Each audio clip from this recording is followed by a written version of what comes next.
Oh, it's so fun. I wanted to get a little bit of experience with media arts. The staff at Lakehead are really kind. Like, everything's different and new to me, and I'm really glad that I got the opportunity to do it.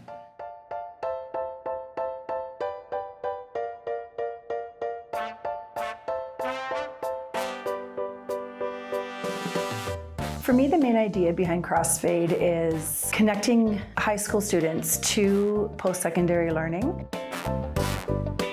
I really liked the interactive activities, getting to work with microphones, sound, everything like that.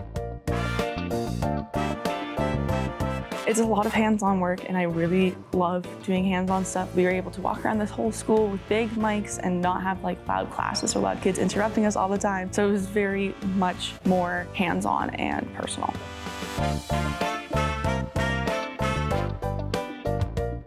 Crossfade's all about giving high school students a taste of university life, giving them a chance to meet other like-minded people who are interested in film and media production, and to make something together.